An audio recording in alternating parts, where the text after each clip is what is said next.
Todos los cristianos vamos a experimentar pruebas.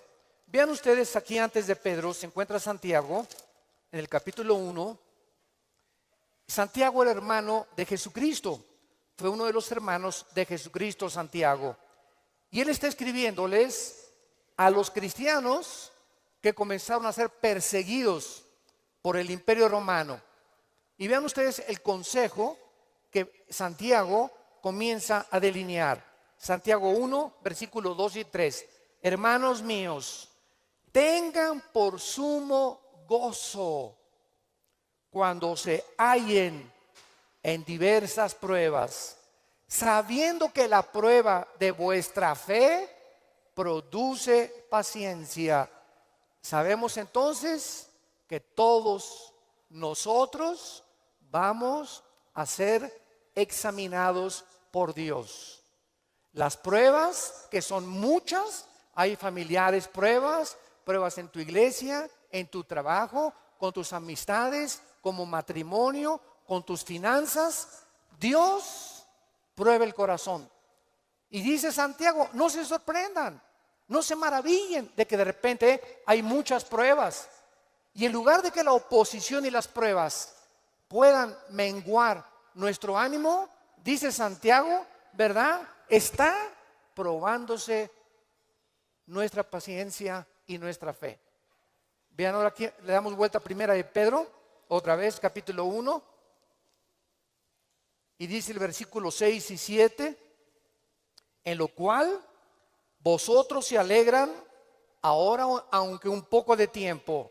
Si es necesario, tengan que ser afligidos en diversas pruebas, para que sometida a prueba vuestra fe, mucho más preciosa que el oro, o sea, ¿por qué tiene que probar Dios nuestra fe?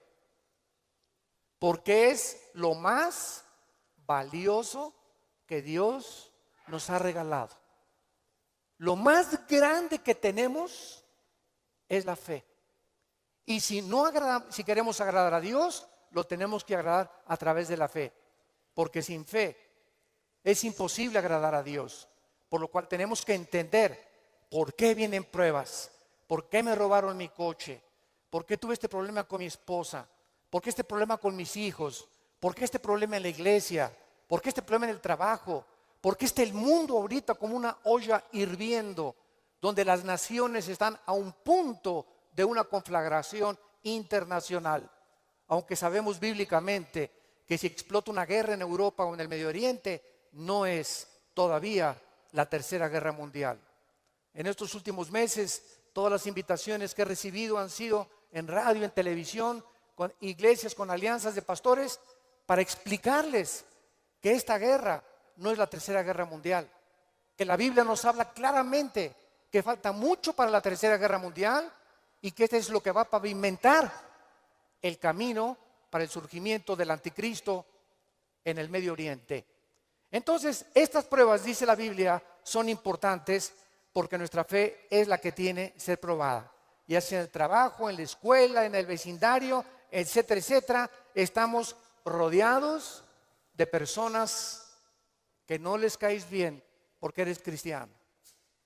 Estás rodeado de amigos que cuando les comienzas a decir que eres cristiano, te van a comenzar a perseguir y a burlar.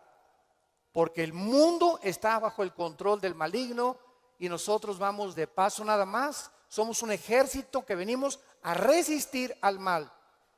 No nos mandó Dios a terminar con el mal. Nos mandó a resistir hasta que Cristo venga. Se acabarán entonces las guerras y podremos recibir las coronas de gloria. Ahora muy bien, en esta sección se nos advierte, en la de Primera de Pedro, acerca de otra prueba.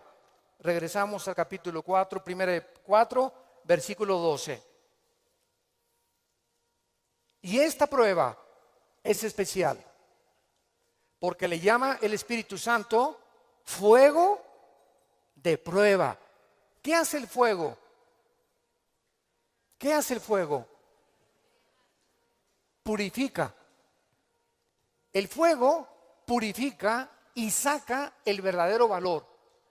Las pruebas que nos vienen a nosotros es precisamente cuando un maestro no te hace exámenes. ¿Cómo va a saber el maestro si tú estás calificado para pasar a la preparatoria? Forzosamente tenemos que ser examinados, ¿verdad? Con pruebas. Ahora tú te puedes preguntar, ¿qué Dios no sabe si voy a pasar o no voy a pasar la prueba? ¿Para qué nos hace pruebas Dios? Los maestros, yo entiendo que es para saber el coeficiente intelectual o la intelectualidad o el conocimiento que tienen los alumnos. Pero Dios, ¿por qué nos prueba? ¿Cuál es la respuesta? Dios sabe lo que hay en tu corazón, pero Él quiere que nosotros sepamos lo que hay en nuestro corazón. Que descubramos a través de las pruebas cuánta maldad hay dentro de nosotros. Cuántas cosas hay dentro de nosotros que necesitan ser quemadas todos los días. Cuántas cosas hay dentro de nosotros, porque aunque seamos cristianos, seguimos teniendo el potencial de ir en contra de las leyes de Dios. Por eso dice en Gálatas 5, las obras de la carne son esto y esto y esto: fornicación, adulterio, borracheras, drogadicto, hechicerías, ocultismo, etcétera, etcétera. Un cristiano puede caer en las cosas que él practicaba antes de que fuera cristiano, si el cristiano abandona a Dios. Y cuando descubrimos la maldad que hay dentro de nosotros, ¿qué podemos hacer? Gritar como Pablo en Romanos 7, miserable de mí, en mí no mora el bien que quiero hacer no lo hago, lo que no quiero hacer eso hago. Entonces encuentro que en mi mente me dice, no fumes, el cigarro te va a molar los dientes, la lengua, la faringe, el esófago, la tráquea, los pulmones, el corazón. ¿Y por qué sigo fumando? Veo otra ley. Mi mente me dice, estás mal, pero mi corazón me dice, hazlo. Y mi carne le gana a mi razonamiento. Y entonces Pablo dice, miserable de mí, y dichosos los que han descubierto esto. Oh Dios mío, ¿por qué volví otra vez a prender el canal de la pornografía? Yo no quería ver esa pornografía. ¿Por qué caí ayer con mis amigos y me emborraché la semana pasada? Soy cristiano, ¿por qué lo hice? ¿Por qué le grité a mi esposa como le debía haber gritado, como no debía haberle gritado? ¿Por qué lo hice y qué mal nos sentimos cuando comenzamos a descubrir esa maldad? Y qué buen síntoma es que digas, ¿por qué lo hice? Eso muestra que tenemos al Espíritu Santo, que nos está redarguyendo, que nos está diciendo, esto que hiciste está mal. Antes lo hacías y no te importaba y te dormías ni pedías perdón. Pero ahora cuando pecamos nos damos cuenta, nos entristecemos, nos llenamos de una ansiedad tremenda en el corazón porque no tenemos paz. Es la paz que nos quita Dios hasta que vengamos a la cruz y le pidamos perdón y la sangre de Cristo nos limpia de todo pecado. Pero esta es la razón por la cual las pruebas Dios nos las manda, para que vayamos evaluándonos honesta, íntegra y sinceramente en qué nivel nos encontramos de espiritualidad. Vayamos a Santiago capítulo 1 otra vez con este versículo y vamos a ver algunas verdades prácticas antes de desarrollar el pasaje que acabamos de leer. Veamos algunas verdades prácticas de las pruebas. En primer lugar, las pruebas son algo común en la vida cristiana. Dice Santiago, cuando os halléis en diversas pruebas. En segundo lugar, estas pruebas, en segundo lugar, van a venir en diferentes categorías. De repente, estás tranquilo, eres deportista, tomas vitaminas, estás perfectamente sano y te vas a hacer unos exámenes de sangre y las radiografías y la biometría hemática de sangre te dice el médico, tiene usted cáncer o tiene usted diabetes o padece usted un problema, ¿verdad?, renal, etcétera, etcétera. En el momento que oímos esa noticia, toda nuestra vida cambia. En ese momento dices, ¿qué me está pasando? ¿Cómo me pudo suceder esto a mí? Fue una prueba de fuego. O de repente tu hijo cayó y chocó, o tu hija se mató, o tu esposo se murió, o se cayó tu casa, o se incendió tu coche. Nunca sabemos qué va a suceder el día de mañana.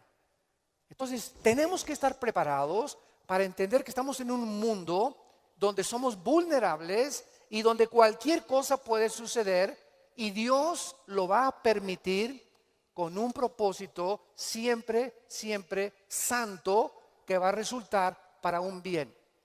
Cuando oigas de ese accidente, de esa enfermedad y de ese problema, no lo entendemos. ¿Qué está pasando en la iglesia? ¿O qué pasó en mi casa? ¿O qué pasó con el gobierno? ¿O un golpe de estado? No entendemos cuando explota una bomba. Hay mucho humo y no se puede entender qué es lo que está pasando. ¿Qué verdad? No hay verdad. ¿Será mentira? ¿Será melón? ¿Será sandía? Y no es hasta que el humo se va, pasa una semana o 2 semanas, cuando comienzas a ver y a entender. Si tú en esa prueba, escúchame muy bien, durante esa prueba que estás atravesando, no te sueltas, pase lo que pase en tu vida. Si tú no te sueltas de Cristo, no te imaginas cómo Dios te va a bendecir, te va a fortalecer y vas a madurar espiritualmente como no te imaginas. ¿Qué se probó cuando te dijeron que estabas enfermo? ¿Qué se probó cuando oíste que te robaron tu coche? ¿Qué se está probando cuando perdiste el trabajo? Se está probando nuestra fe. ¿Cuánto confiamos en Dios? Cuando se va tu esposa o te abandona su esposo, ¿qué vas a hacer? ¿Te vas a recurrir a las drogas? ¿Te vas a emborrachar? ¿Vas a renegar contra Dios? ¿Para eso soy cristiano? ¿Me quitaron mi trabajo? ¿Por qué si yo diezmo regularmente me quitan mi coche? Dios, yo no lo entiendo. ¿Y por qué me corren de mi trabajo si sabes que tengo que mantener a mi familia? Dios está buscando que nosotros veamos nuestra reacción, porque nuestra reacción determina el nivel espiritual que tenemos de fe. Y es precisamente en esas pruebas, en esas reacciones, donde Dios sabe cómo vas a reaccionar. Vamos rápidamente a Génesis capítulo 22.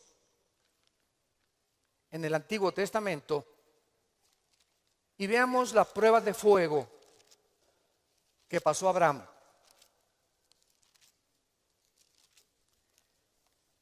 Abraham ya era un hombre maduro, ya tenía el hijo de la promesa, Isaac. Y a Abraham se le llama en Romanos capítulo 4 el padre de la fe. Por algo será, ¿verdad?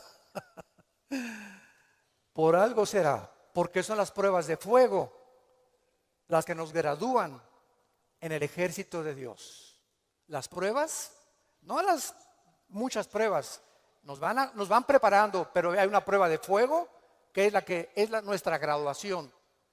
Cuando ya Dios se da cuenta que no importa lo que pase en tu vida, nunca te soltarás de Él. Nunca blasfemarás de su nombre, nunca te llenarás de rencor ni de amargura contra nadie. Hayan hecho lo que te hayan hecho o lo que nos hayan hecho, el veneno más grande que nos impide graduarnos es la amargura. Es el veneno más grande de la vida cristiana.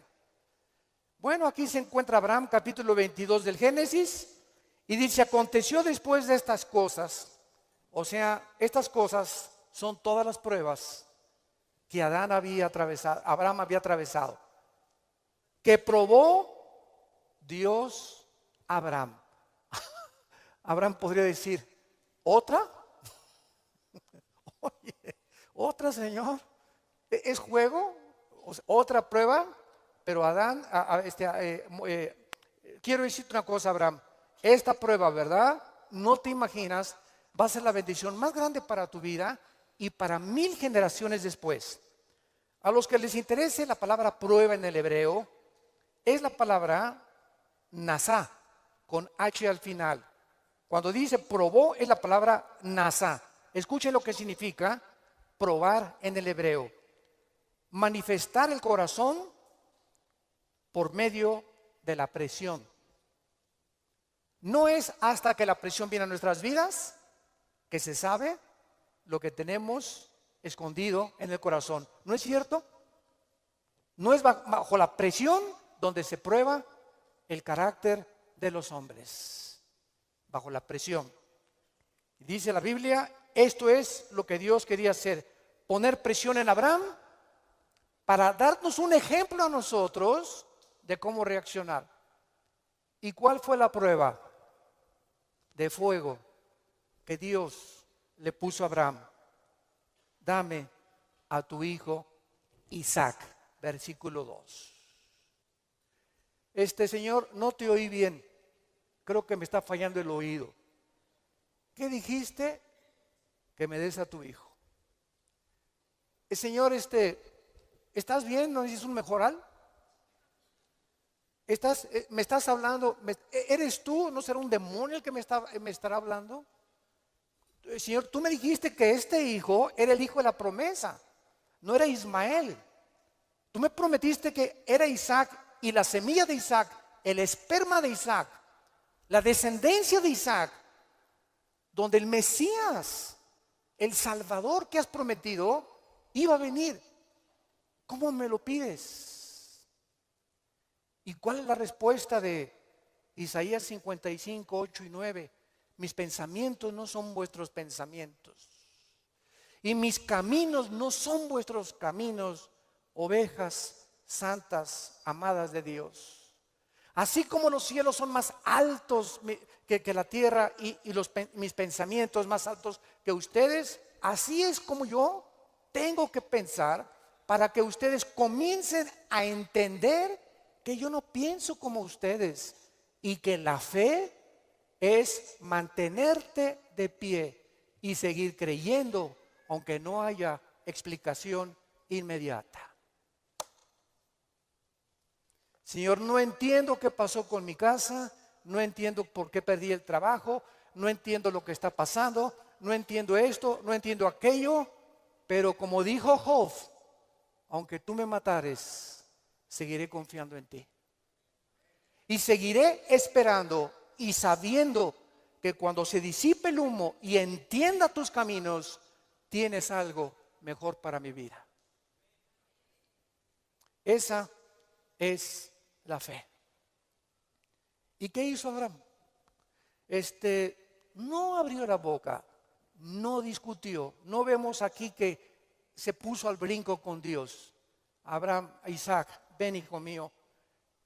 Muchachos, los siervos de Abraham, traigan la leña. Y entonces los dejó ahí en el monte a los siervos y agarró a Isaac y comenzaron a subir al monte Moriah. Escuchen, el monte Moriah fue donde Dios no perdonó a su hijo. Dios perdonó a Isaac, pero Dios no perdonó en el mismo monte a su hijo Jesucristo 4000 años después. Y cuando iban camino al monte, le dice Isaac a Abraham: Padre, ¿dónde está el sacrificio? Y Abraham no le dice nada. Dios proveerá. Y entonces se acuesta Isaac y lo amarra a Abraham, y cuando levanta la mano, dice el versículo 10 y el versículo 11, y extendió Abraham su mano y tomó el cuchillo para degollar a su hijo. Entonces el ángel de Jehová le dio voces del cielo y dijo: Abraham, Abraham. Y él respondió: heme aquí. Y dijo: no extiendas tu mano sobre el muchacho, ni le hagas nada, porque ya conozco que temes a Dios, por cuanto no me rehusaste darme a tu hijo. Dios, síganme con cuidado, no estaba buscando el sacrificio de Isaac. Dios estaba buscando el sacrificio de las emociones y los sentimientos de Abraham.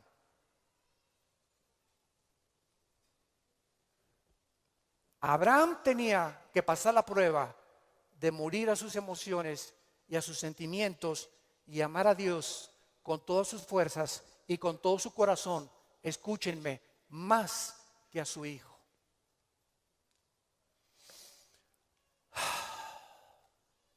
En el Nuevo Testamento se acercaron a Cristo, se los voy a explicar con más detalles, y le dijeron, ¿cuál es el más grande mandamiento? Y contestó Jesucristo, amarás a Dios con todo tu corazón, con todas tus fuerzas y con toda tu alma, y a tu prójimo como a ti mismo. Muy bien, hace algunos años yo le pregunté, orando le pregunté a Dios, porque alguien, ¿verdad?, me metió una idea satánica, un ateo, en un hotel, me acuerdo que se acercó y me dice, oiga, señor Alducin, el Dios que ustedes adoran es un misógeno, es un ególatra, es un Dios que solamente busca a Él, a Él, a Él, que nada más dice, ámame a mí con todo tu corazón, más que a tu esposa, más que a tus hijos. ¿Cómo puede ser esto posible? Me dijo este ateo. ¿Cómo puede usted reconciliar a un Dios que nos diga que lo amemos más a Él que a la propia familia? Y entonces me fui muy confundido. Me comenzó a dar vuelta, porque en ese momento me quedé así, ¿verdad? Le dije, ¿sabe una cosa? Voy a orar y le prometo que voy a buscar una respuesta de Dios. Nadie me había hecho nunca ese ataque a mi fe. Entonces pasó como unas 2 semanas, me puse a orar, ayuné como 2 días buscando esta respuesta y fue tan clara de parte de Dios. Y el Señor me mostró en la Biblia lo siguiente. Mira, hijo, me dice Dios, cuando yo les pido a ustedes, ámeme con todo mi corazón y con toda mi mente, ¿saben por qué se los pido? Porque tu mamá, tu esposa y tus hijos y tu perro Fido y tu cotorro y lo que más amas en tu vida y tu jarrón chino y la casa que tienes y que la amas, todo lo vas a perder y al final de tu vida te vas a quedar solo. Todos nos quedamos solos al final de la vida. Los hijos se tienen que ir, si no se casan se mueren, la esposa tiene que morir, él tiene que morir, escúchame muy bien. Y si tú tenías todos tus afectos en tu hijo que se fue, o en tu esposo que se fue, o en tu perro que te quitaron, cuando se vaya tu hijo, cuando te quiten a tu esposo, cuando te abandone tu mujer, te vas a hundir porque no tendrás las fuerzas de seguir viviendo. Pero cuando amas a Dios con todo tu corazón y con toda tu alma y pierdes algo por acá y pierdes algo por acá y pierdes esto y por acá, ese amor que tú le tienes a Dios es el que nos sostendrá para seguir viviendo con Él, con las fuerzas de seguirlo amando. Denle gloria a Dios. De verdad.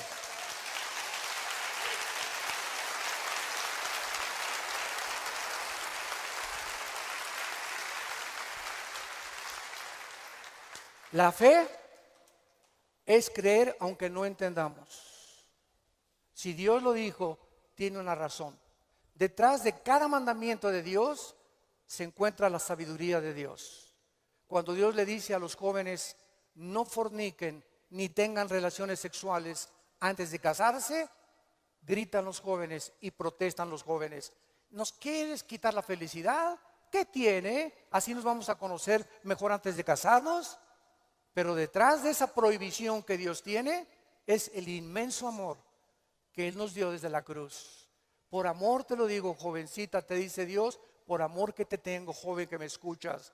Tú no te imaginas las consecuencias de la fornicación. Vas a los 18, 19 años a ver crecer tu pancita, te vas a tener que salir de la escuela, él va a resultar con que no te quiere. Es increíble que por no haber puesto a ustedes freno en sus relaciones meses antes, hayan ustedes acabado en un pecado que se llama la fornicación. Dios es sabio y nos dice a los casados, no cometerás adulterio. Dice Salomón en Proverbios 6, versículo 32, el que comete adulterio es falto de entendimiento, corrompe su alma el que tal hace. El que comete adulterio echa a perder su matrimonio, sus hijos, los celos, la infidelidad, que tarda años en poder levantarse. ¿Y todo por qué? Por tu ego, por tu orgullo, por tu vanidad de querer irte con una muchacha más joven o con otro hombre sin tomar en cuenta a tu propia familia. Es el ego siempre el enemigo de nuestro Dios. Dios sabe por qué nos da las provisiones que nos da, porque nos ama y quiere lo mejor para nuestra vida. Y finalmente aquí en estas verdades prácticas en Santiago encontramos también, ¿verdad?, que las pruebas prueban la fe que tenemos y la fe nos muestra cuánto confiamos en Dios. Dice en el Salmo capítulo 11, versículo 1 y 2. En Jehová he confiado. ¿Cómo decís a mi alma que escape al monte cual ave? Porque aquí los malos tienden el arco, disponen sus saetas sobre la cuerda para asaetear en oculto a los rectos de corazón. Si hubo un hombre perseguido, calumniado, vituperado, despreciado entre los héroes de Dios, fue el rey David. A los 17, 18 años lo ungen: Samuel, tú vas a ser rey de Israel. Dice David, qué suave. Bueno, pasaron casi 12 años. Vean esto, desde que lo ungen con sus hermanos, pasaron 12 años, hasta los 30 años de edad. 12 años de pruebas. El hombre que Dios había escogido para sentarlo en el trono de Israel tenía que ser probado. Y tenía que ser probado en la amargura, en el rencor, en la confianza en Dios, en saber que no importa, aunque me rodee un ejército y aunque tenga las miles de amenazas, Dios es mi salvación, mi fortaleza y mi luz. ¿De quién temeré? Dice el Salmo 27. ¿De quién temeré? Es el temor dentro de nosotros lo que nos impide confiar en Dios. Tengo temor que si me entrego a Dios me va a pasar esto. O tengo temor que si hago estas cosas me va a pasar aquello. Ese temor lo tienes que vencer, porque Dios no nos ha dado espíritu de temor, sino de valor, de poder y de amor propio. Entonces tenemos que entender que las pruebas forman parte de la vida cristiana. Regresamos a nuestro pasaje de 1 de Pedro y examinémoslo rápidamente. Dice nuestro pasaje: no se sorprendan, amados, del fuego de prueba que os ha sobrevenido, como si alguna cosa extraña aconteciera. Número 1, se nos advierte cómo no debemos de reaccionar: con sorpresa. No debemos reaccionar con sorpresa. No puedo creer lo que me está pasando. Más te vale que lo creas. No puedo creer que mi noviecita me dijo que yo me parecía a John Travolta, hermano, y me dejó por otro y se fue. No lo puedo creer. No puedo creer que mi esposo me haya abandonado. No puedo creer que este negocio haya caído. No puedo creer que yo fui fiel en mi trabajo y me corrieron, hermano, del trabajo. No lo puedo creer. Más te vale que lo sigamos creyendo. No nos sorprendamos, es una prueba. Cualquier cosa que afecte tu vida, tu estabilidad emocional o física, son pruebas. Entendámoslo. Dios es un Dios que nos tiene que probar, y estas pruebas son para nuestro bien. Y vamos a descubrir en las pruebas que Él es real, que Él sana, que Él restituye, que Él vindica, que lo que la oruga y el saltón te robaron, Dios te lo va a devolver 10 veces más. Pero es esa fe la que Él está tratando de desarrollar en nuestras vidas, porque es mucho, mucho más preciosa que el oro. Dice en 1 de Pedro 5:10: mas el Dios de toda gracia, que nos llamó a su gloria eterna en Jesucristo, escuchen bien, santos de Dios, después que hayáis padecido, ¿cuánto tiempo? No toda la vida es la inquisición por el amor de Dios. No toda la vida como llegó una hermana: pastor, ¿qué le pasa a doña Chole? Pues sigo con pruebas. Hermana, tengo 5 años que la conozco y usted ya le ganó a Job. No me diga que en 5 años Dios no la ha dejado descansar. Ese no es el Dios que servimos. Dice claramente que las pruebas son temporales. de vez en cuando Él cree conveniente que la necesitamos atravesar.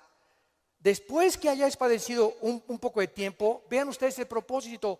Él mismo os perfeccione, afirme, fortalezca y establezca después de las pruebas.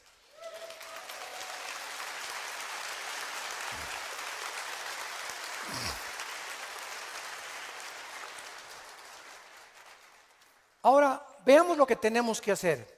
Primero de Pedro, en nuestro pasaje capítulo 4, versículo 13. Número 1, se nos manda que cuando te digan, te robaron tu coche, se fue tu esposo, se fue tu esposa, te pasó esto, te pasó aquello, te goces. Cualquiera diría, ¿está usted loco? ¿Está usted loco? ¿Cómo me voy a gustar cuando me dijeron que tengo diabetes? ¿Cómo voy a gustar cuando me robaron la cartera del cristalazo? Hermano, ¿no está viendo cómo estoy? Que tengo aquí un martillo para encontrar al que me rompió el carro. Le voy a dar un martillazo en la cabeza si me lo encuentro. O mi esposo, ¿verdad? Con la cara de cocodrilo. Qué bueno que se fue el cocodrilo y que se fue, ¿verdad? Ten mucho cuidado que tu reacción sea de gozo. Y les voy a explicar lo que se encuentra detrás. Cuando Job llegaron y le dijeron, quemaron tu rancho, tus camellos, tus ovejas, tus vacas y tus hijos. Y estoy seguro, por la clase de esposa que tenía, que si ella se lo hubieran llevado, hubiera estado más contento. Y a propósito, Dios se la dejó a ella. Yo entiendo cada vez más a mi Señor. No por ti, mi amor, mi esposa no va a creer. Y entonces la esposa llega, ¿verdad? Y le dice a Job, maldícelo, maldice a Dios. Y contesta Job y le dice a la esposa, vean la calidad moral y espiritual y de fe que tenía este hombre en Dios. ¿Qué acaso recibiremos de Dios solo lo bueno y no lo malo? Bendito sea el nombre de Dios, porque Él da y Él quita en su soberanía. Qué tremendo, ¿verdad?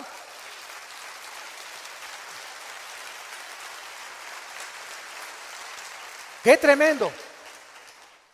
Entonces, en ese momento, cuando somos asaltados por dudas y malas noticias, en otras palabras, porque son malas noticias, en ese momento tengamos mucho cuidado de no permitirle a nuestro corazón que nos gobierne la lengua, porque de la abundancia del corazón habla la boca. Entonces, en lugar de preferir maldiciones o acusaciones, o eres tú Dios, o compartirlo con otras personas, híncate. Filipenses 4, 6 y 7. Híncate y dale a conocer a Dios. Señor, no entiendo lo que está pasando. No entiendo por qué me pasó esto. ¿Por qué esta enfermedad? Oh Dios, no entiendo, pero quiero seguir confiando en ti. Solo te pido que mientras esto pasa y no lo entiendas, me fortalezcas y me muestres la razón para que yo pueda seguir bendiciéndote y adorándote. Es el tiempo más difícil de nuestra vida cuando no entendemos lo que está pasando. Vamos rápido a 2 Corintios capítulo 12. 2 Corintios capítulo 12 y veamos lo que le pasó al apóstol Pablo y la forma como él reaccionó. 2 Corintios 12.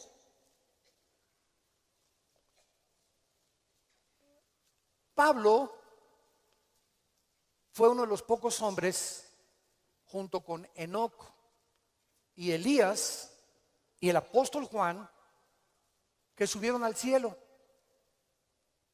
En el Nuevo Testamento, Pablo y Juan fueron los dos únicos apóstoles que subieron al cielo sin morir. Fueron sacados de su cuerpo espiritualmente. Y Pablo lo llevó Dios al tercer cielo, donde habita Dios. Y cuando Pablo regresó a la tierra, su espíritu salió de su cuerpo y su espíritu volvió a entrar a su cuerpo. Pablo dice que lo que él oyó allá en el cielo y lo que él vio, no había palabras humanas para poder describirlo. Y como fue una experiencia tan impresionante, pero tan grande que cabía la posibilidad, dada la naturaleza humana pecaminosa que aún tenemos, Dios tuvo que darle una prueba a Pablo y ponerle un aguijón en su cuerpo físico, alguna enfermedad. Y esta enfermedad no sabemos qué es. Algunos han especulado que era algún problema oftalmológico, porque dicen Gálatas, mira con cuán grandes letras les escribo. Bueno, no sabemos, ¿no? Entonces Pablo tenía algo en su cuerpo que lo atormentaba y se hincó delante de Dios y le dijo: Señor, quítame este aguijón. No, Pablo. Señor, te ruego, quítamelo. No, Pablo. Señor, te lo imploro con mi corazón. Si quieres me voy a la villa y de vuelta de rodillas. Hago lo que tú quieras, quítame este aguijón. Y Dios le contesta y le dice en el versículo 9: y el Señor me ha dicho, bástate mi gracia. ¿Por qué? Porque mi poder, y lo traduzco en el original griego, está en presente continuo. Mi poder se está perfeccionando a través de esta dolencia física que he permitido que tú tengas. Mi poder se está perfeccionando mientras tú estás sufriendo esta enfermedad en la que estás atravesando. Y entonces Pablo, cuando entiende, detrás de lo que no entendía, por qué Dios permite eso en su vida, contesta Pablo y dice: por tanto, de buena gana me gloriaré más en mis debilidades, para que repose sobre mí el poder de Cristo. Hace poco mi esposa y yo estábamos en Dallas. ¿Y se acuerdan de este muchacho que no tiene brazos ni piernas? Muchos de ustedes lo conocen. Bueno, su esposa es mexicana, de Chihuahua. Y estuvimos ahí como una hora mi esposa y yo y nuestros 3 hijos compartiendo con ellos en una iglesia de Dallas, y nos querían conocer también a nosotros, bueno, que también conocían nuestro ministerio, etcétera, etcétera. Y cuando yo me acerqué a abrazarlo, a este muchacho, ¿de dónde lo agarro? Nunca había tenido esa impresión, me quedé como paralizado. ¿Qué hago, no? Y él me hacía así. Bueno, pues entonces como un costal, ¿verdad? Lo agarré y lo hice así. Y me dice: levántame. Y le comencé a hacer así. Y entonces le pregunté y le dije, sinceramente, platicando con él, ¿por qué nos dijiste que quién era feliz? Y entonces en la reunión que él tuvo, le preguntó a la gente: ¿quién de ustedes es feliz? Y muchos que estaban: yo sí o no. Y me dice: yo les quiero contestar algo. Dios permitió que naciera sin brazos y sin piernas para que yo fuera un testimonio que la felicidad no se encuentra en estar completo, sino en tener el poder de Dios viviendo en tu vida.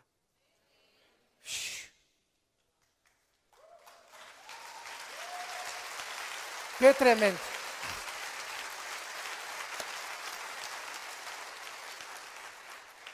Mi esposa y yo nos bañamos de lágrimas. Tenemos piernas, tenemos brazos, tenemos casa, con flex, un carro, lo que sea, nuestros hijos, y estamos descontentos. Teniendo contentamiento, teniendo sustento y abrigo, estemos contentos porque estamos vivos. Nosotros estamos completos, y él era más feliz que la mitad de los que fueron a escucharlo. Él riéndose, y era una felicidad, ¿no es cierto, Marta? Un gozo sincero. Él no estaba fingiendo, él estaba lleno del poder de Dios. Y transmitía en sus ojos esa paz, ese contentamiento, esa aceptación. Él dijo que a los 12 años se quiso suicidar porque todavía no había aceptado a Cristo. Y se metió y dice: ¿cómo me suicido? ¿Con qué? Ni modo que agarre una pistola y le haga así, ¿verdad? Se metió a la tina del baño y con la boca abrió la llave y se quería morir ahogado. Y cuando estaba el agua subiendo, muchos de ustedes que ya no han oído su testimonio, yo lo traigo grabado en mi iPhone, dice que en ese momento dijo: si yo me quito la vida, nunca podré compensarles a mis padres y los haré culpables a mis padres, porque siempre se lamentarán porque yo nací así, y si hay un Dios, nunca conoceré el propósito por el cual permitió que yo naciera sin brazos y sin piernas. Y apagó la llave y le dijo, yo no entiendo, al año se convierte a Jesucristo. Y ha ganado millones de almas. Dios dicen que hay uno entre 15 o 20 millones de seres humanos que nacen así. A este muchacho Dios lo escogió Dios para dar un mensaje al mundo. La felicidad no está en el dinero, ni en tener salud, ni en tener casa, ni en tener vehículos, sino si tú tienes a Jesucristo y la paz de Él que sobrepasa todo entendimiento. ¿Saben ustedes por qué el astrofísico Stephen Hawking negó a Dios antes de morir? Simplemente porque no pudo explicar sus sufrimientos. Su esposa lo dijo, la primera esposa, Stephen está enojado con Dios, con un Dios que no existe. Se amargó contra alguien que no existe. Y siempre estuvo repelando, ¿verdad? Porque si Dios es Dios, no lo sanaba y no lo levantaba de esa silla de ruedas. Hace poco ustedes escucharon el testimonio de Nicky, un muchacho sin brazos y sin piernas. Nació con el puro tronco nada más. Y cuando oye su testimonio dice que a los 8 o 9 años de edad, como no podía suicidarse, se metió y con la boca abrió la llave del baño para ahogarse. Y en ese momento él reaccionó y dijo, ¿pero qué es esto? Y comenzó a gritarle, Dios, si existes, dime la razón por la cual me trajiste hacia el mundo, sin brazos y sin piernas. Y entonces él entrega a los 11, 12 años de edad su vida a Jesucristo. Y no se imaginan ustedes los millones de almas que este muchacho, Nicky se apellida, ¿verdad? Nicky ha ganado en el mundo. Aquí lo tuvimos en México y mi esposa y yo, su esposa es mexicana y se han discipulado con nosotros desde hace muchos años. La esposa de él y la familia de ella también. Ahora ya van a ser papás otra vez. Así como lo ven, pero juguetón. Gracias a Dios por su vida. Entonces, podríamos nosotros realmente, porque esta es la espada y este es lo que esgrimen los ateos. Los escépticos, los agnósticos, es que, ¿por qué si hay un Dios, hay un sufrimiento? ¿Por qué es? Entonces, como no pueden entender y no tienen respuestas, y no las van a tener fuera de la Biblia, se encierran en una cárcel, y en lugar de que este hombre hubiera podido escuchar a su esposa, bueno, ok, tú me dices que es un Dios, dime por lo menos, o explícame por qué permite el sufrimiento, pero ni siquiera quiso hacer eso. Negó completamente todo contacto con la Biblia. Y esta es la razón de esta serie que me he propuesto comunicarles a todos ustedes y a todos los que nos escuchan a través de las redes sociales, porque es el tiempo que seamos luz. El mundo está pidiendo respuesta a los políticos, astrofísicos, ateos, agnósticos, escépticos, etcétera, etcétera. Las universidades en Latinoamérica están llenas de ateos, infectando las mentes de nuestros hijos, incitándolos a una revolución, incitándolos a la violencia, porque ellos creen que a través de esta violencia y de este idealismo pueden ellos hacer un cambio en México social, o en Veracruz, o en cualquier otra nación. ¿Por qué? Porque hay un idealismo en la juventud que no tiene respuestas, y nosotros somos la luz del mundo. Ya es hora que brillemos, ya es hora que levantemos la lámpara. Todos los 70s, 80s y 90s del siglo XX persiguieron a la Biblia, persiguieron al cristianismo, persiguieron a los pastores en Latinoamérica. Yo recuerdo cuando fui a la universidad a la conferencia en la Facultad de Filosofía y Letras, cómo querían burlarse todos. Ay, ya llegó el padrecito, así me decían, ya llegó el padrecito. A ver de qué nos va a hablar el padrecito, porque como ellos no tienen respuestas, creen que nosotros tampoco las tenemos. Y cuando nos enfrentamos a auditorios y les demostramos que hay más evidencias científicas en la creación bíblica que en la famosa teoría de la evolución. Cuando alguien te diga y tú le preguntes, bueno, ¿cuál es tu punto de vista o tu perspectiva de cómo te imaginas que creó el universo? ¿Qué te van a contestar? Pues por ahí anda una enseñanza, una ideología que se llama el Big Bang o la grande explosión traducida. ¿Y qué significa esto? Que pues los físicos y se imaginan, porque no se puede probar científicamente, que pues comenzó con una explosión en el universo.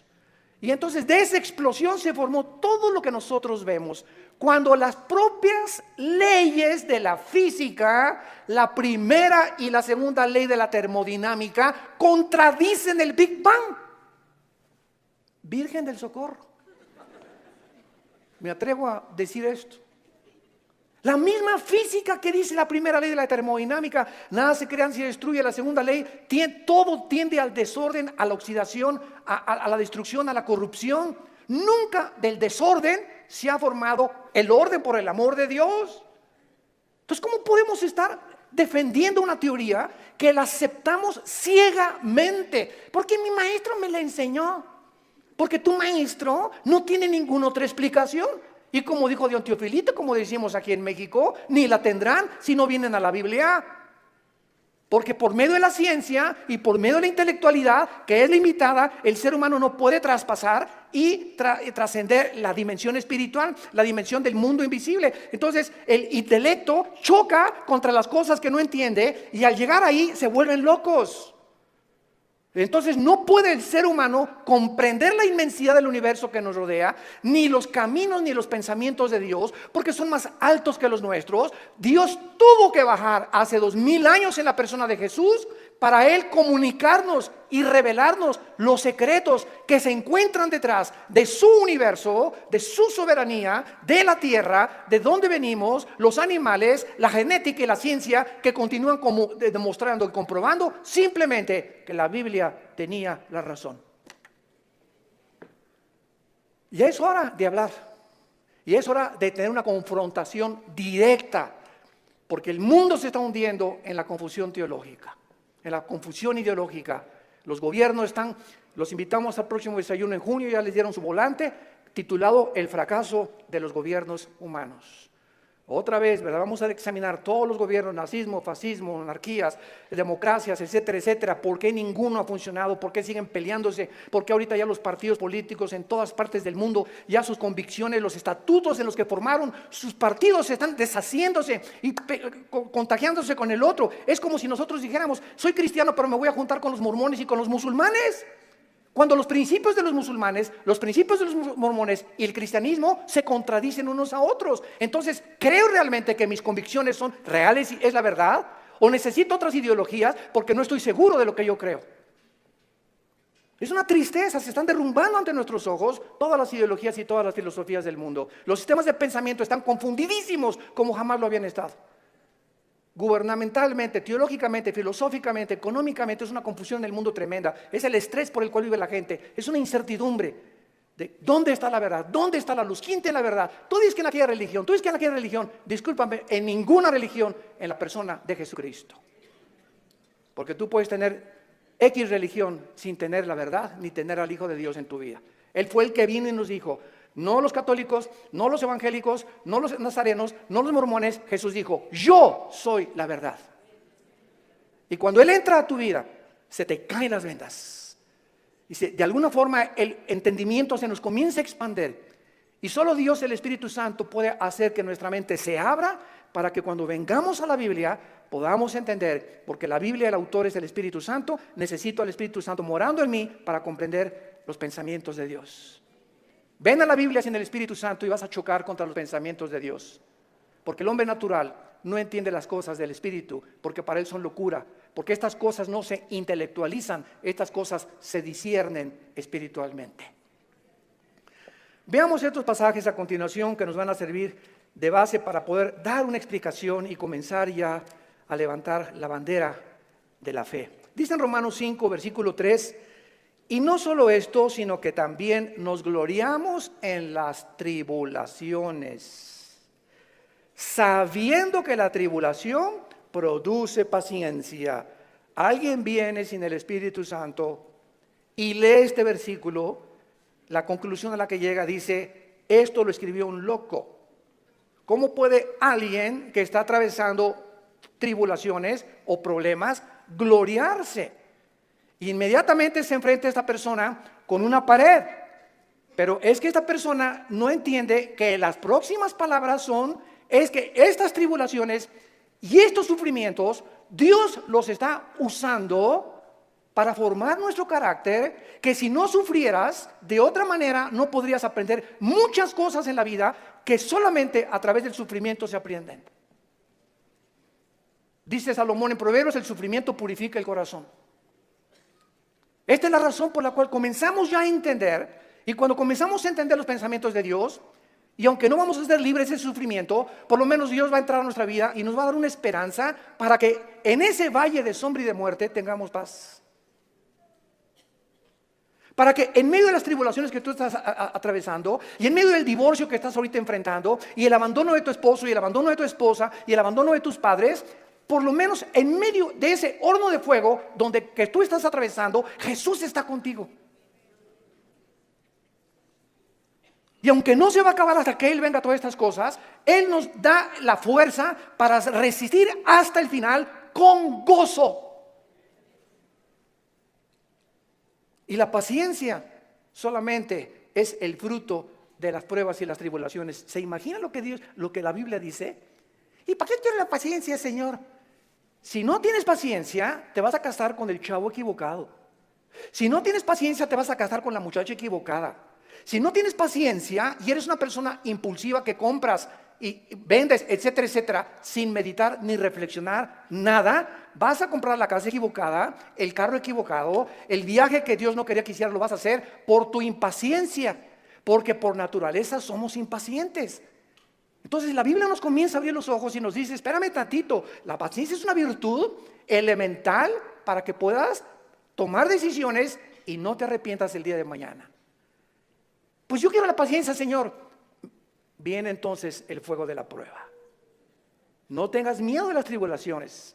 Mi esposo, hermano, parece un martillo conmigo y duro y duro y duro y duro. Hermana, pues mientras más, te está haciendo tu esposito, sin que te des cuenta, estás desarrollando una capacidad para aguantar. Que si no quieres hacer eso, pues sácate un cuchillo y vete sobre él entonces. Y acaba con tus problemas. Hace muchos años, quiero irme con mucha calma con estas conferencias porque son muy importantes y tratar no se imaginan, oren por nosotros, por mi esposa y por nosotros, nuestros hijos. Necesitamos mucho de las oraciones de todos ustedes y le pido a Dios mucha oración que siempre que yo estoy enfrente de un público pueda yo tener la capacidad de explicar su bendita y profunda palabra. Hace muchos años había un dramaturgo inglés llamado Oscar Wilde. Y él hizo muchísimas obras de teatro. Yo me acuerdo, tenía como 18, 19 años de edad. Formé parte de un elenco teatral llamado Hamlet. Y en una de las cosas que yo tenía que declarar durante el escenario, en el teatro, representando a Hamlet, ¿verdad? Dice así la obra de William Shakespeare: morir, dormir, no más. ¿Qué es más levantado para el espíritu? ¿Levantar las armas contra un piélago de calamidades y haciéndole frente a acabar con ellas? ¿O esperar el sufrimiento y dormir y morir no más? En otras palabras, este dramaturgo que no era cristiano, pero creía en Dios, Oscar Wilde, y tenía problemas morales, ¿verdad? No nos vamos a meter con eso ahorita. Oscar Wilde pudo entender que en la vida es o mueres o vives. Ahora, escojo vivir, aguántate. Le decía a mi papá, no chille, agarre piedras.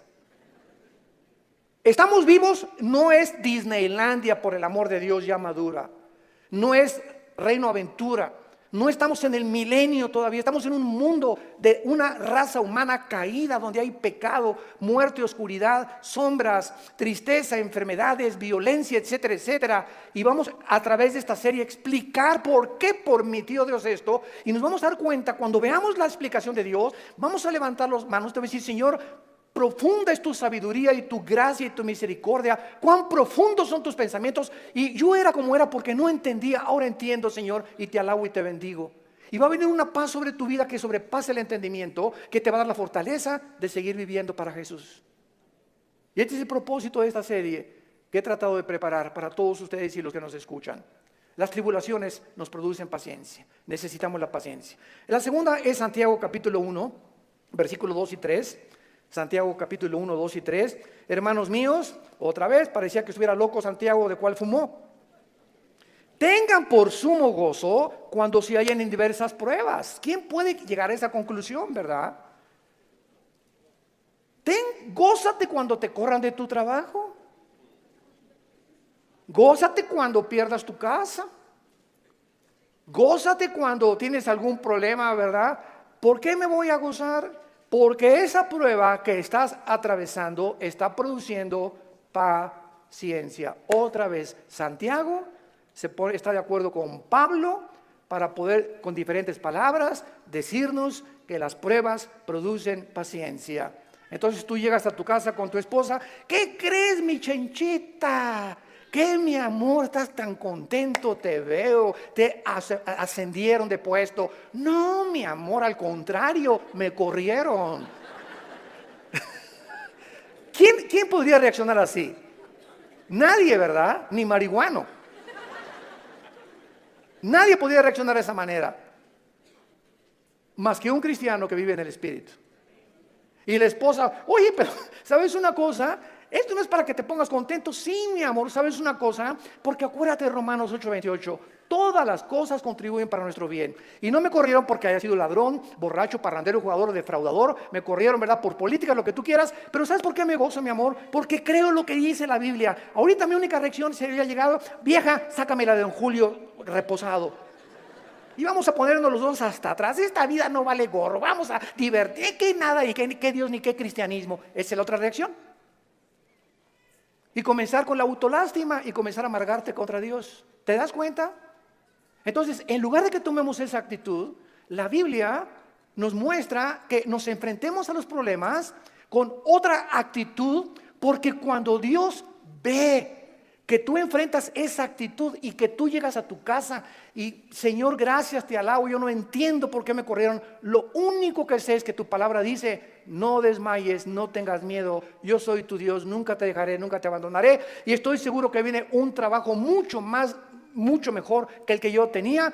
En el momento en el que Dios ve desde el cielo que nuestra reacción aquí en la tierra es diferente a la de los demás seres humanos, Dios nos bendice.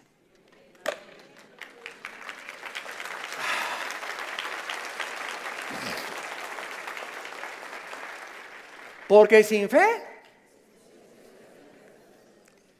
¿y cómo se demuestra la fe? Actuando al contrario de nuestros sentimientos y emociones.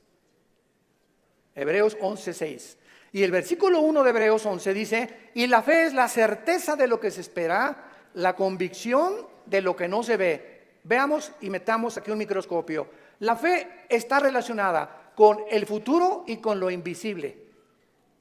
Es una certeza, es una seguridad de algo que está adelante de mí, que estoy esperando. Y aunque yo no lo vea, estoy seguro que viene a mi vida. Y además estoy tan convencido aunque no lo vea. La fe, si no es algo que tú estás esperando y no estás convencido, tu fe es la fe de los demonios. Dice Santiago capítulo 2 que los demonios también creen. No, yo creo en Dios.